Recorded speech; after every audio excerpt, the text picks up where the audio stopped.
Dragon Ball Z Boo's Fury. It is about time I am finally tackling this game on Gems of the GBA. This game is fantastic and is definitely one of my favorite games on the GBA, and I'm super excited to finally share this video with you guys. Honestly, I forgot how long this game is. It took me about probably 10 hours, close to 10 hours of game to actual play time to have beaten this game. So there's definitely a lot of content to cover in this game, and it is a fantastic Game Boy Advance game, so I'm super excited to get into it. So for those of you that don't know, Boo's Fury is actually the third game of a trilogy on the Game Boy Advance. The Legacy of Goku series, so there's the Dragon Ball Z, the Legacy of Goku, and then there's Dragon Ball Z, the Legacy of Goku 2, and then Dragon Ball Z, Boo's Fury. Now, unfortunately, the first game was pretty bad. I mean, the hit detection was just really, really bad, and it was hard, not because it should be, but because it was, just because of the gameplay was obviously not tested very well, and things could have been better polished. But then Dragon Ball Z Legacy of Goku 2 came out, and it was amazing.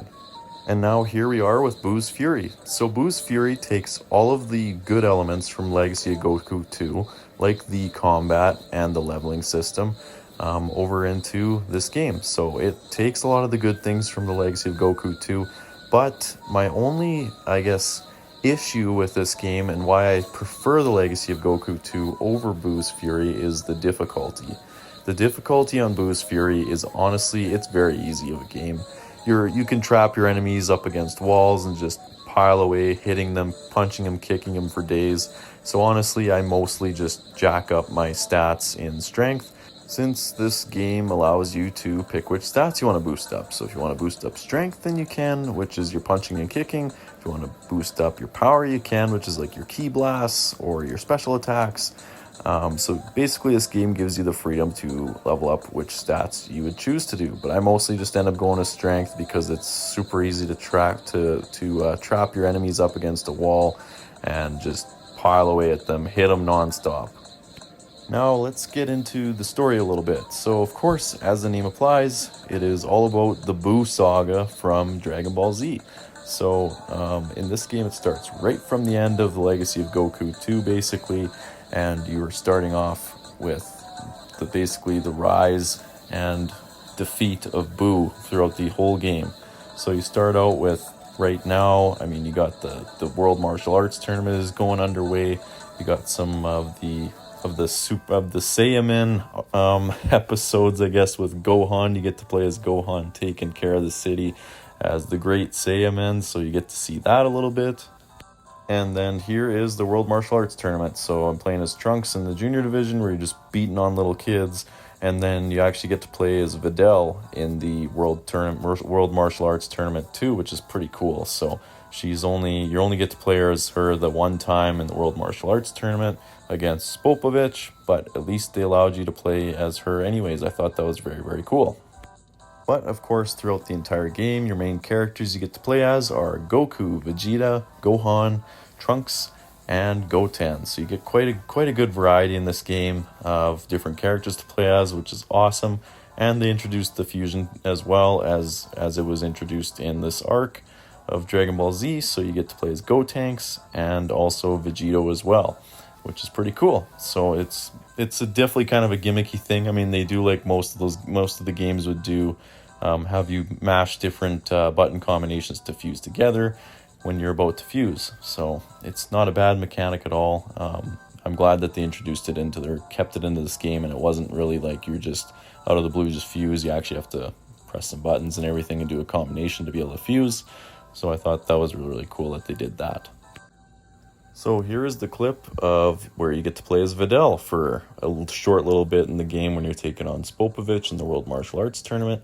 And it was pretty cool that they included that into the game, another character to play as for a short little bit. So I thought I would just include the gameplay for you guys to see. So of course, during the World Martial Arts Tournament in the anime, they end up, Spopovich basically and his partner, I can't remember what his name was, end up draining all of Gohan's energy after he goes Super Saiyan and powers up to take back to Babidi. So then they can try and resurrect Majin Buu. So this is in Majin Buu's, or I guess Bobity's little ship, where they're trying to resurrect Majin Buu. So I just wanted to show some gameplay of when you get to battle the, I guess, Bobity's little minions in his ship. They're pretty easy battles and pretty easy fights, but I thought I would include them anyways. And the music in Bobity's ship is incredible. I absolutely love the music in his ship. I thought it was fantastic. So much of the music in this game is just incredible.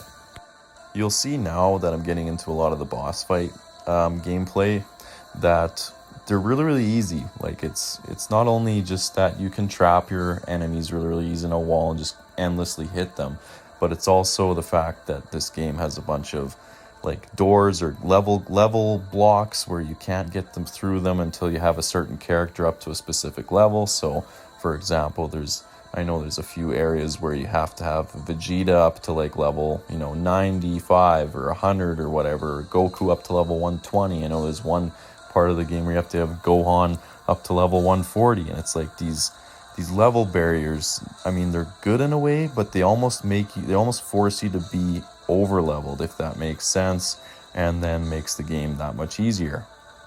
So I don't really know why they did this. Like, as you can see right here, I've got Dabura just trapped against the wall, right? And I'm just endlessly hitting him. So this is just showing how easy the game really is.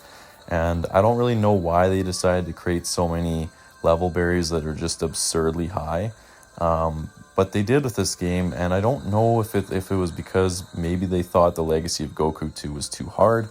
But I just recently played through that game before I did the Gems of the GBA episode on that game, and I didn't think it was that hard at all. I remember when I was a kid, I had some difficulty with it, but playing through it again, I thought it was a very good difficulty. It wasn't too easy like this game, and it wasn't too hard or cheap, kind of like the very first game with bad hit detection and so on. So I don't really know why they did that, but just a forewarning. I mean, this game's awesome. You get to play through every single event from the Buu arc, so that's incredible.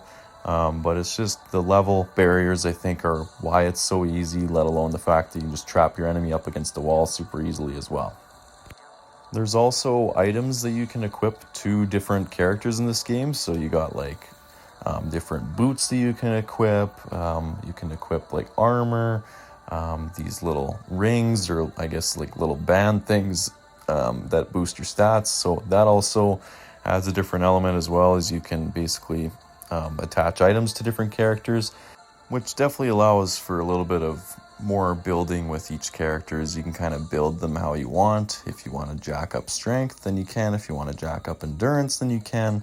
If you want to boost your power levels, then you can. And the items add a different level as well to kind of the customization with the character's stats, which is awesome. I really enjoyed that in this game, is the fact that they allow you to choose which stats you want to boost, and you can kind of create your character however you want based on the stat increases you want to choose from the held items, or just your level up stat boosts as well.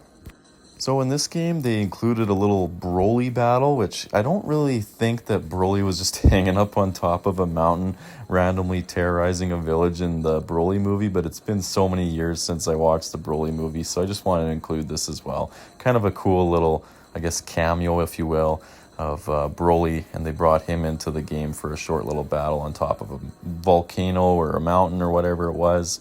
So I just thought that was pretty cool, but I don't think it actually has any tie-in to the Broly movie, but they did bring in Janemba from the Dragon Ball Z Fusion Reborn movie into this game, which is very cool. So I had posted a short on that as well.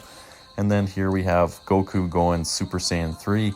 I thought the Super Saiyan 3, when I was a kid and I watched Goku go Super Saiyan 3 for the first time, I just remember thinking it was the coolest design ever. The long hair, him being so powerful, right? I just thought it was so sweet.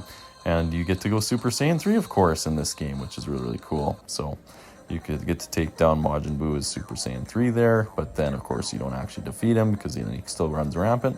And here is the Janemba encounter that I was talking about. So this is a tie-in to that Dragon Ball Z Fusion Reborn movie. And I thought it was really cool that they did a sort of little cameo as well with Janemba in this game. So they had Broly and Janemba both brought into Boo's Fury, which I thought were really, really cool additions into the game. But yeah, all in all, I mean, I just finished Boo's Fury again for getting, of course, getting all this gameplay for this video. I like to replay every single game to its fullest from start to finish, and it's a fantastic game still. I mean, the music, the art style, the gameplay itself, it all still holds up today, and it's an awesome game. So I highly recommend you guys check it out if you've never played this game before, or if you played it a long time ago, try revisiting it. It's definitely worth playing, and I still think this game is incredible. And I do really, really enjoy the Boo arc. I actually just rewatched Dragon Ball Z, and after watching Dragon Ball Z for the first time in a few years, I probably haven't watched it since 2016, 2015 is probably the last time I watched it. The Boo arc was actually really, really good. I enjoyed it more than I remembered enjoying it years ago. And there's some rough edges for sure. I think the Cell arc is personally my favorite, but I really, really enjoyed the Boo arc as well, and I enjoyed watching Dragon Ball Z again in its entirety. So anyways, that's been this Gems of the GBA episode. I hope you guys all really enjoyed. Leave a comment down below and let me know what your favorite arc of Dragon Ball Z was, or let me know if you preferred the original Dragon Ball. I think the original Dragon Ball is probably my favorite in the entire series, and then probably the Cell arc. But I hope you guys all enjoyed this video, and if you did, please leave a like, subscribe for more, and I'll see you all in the next one.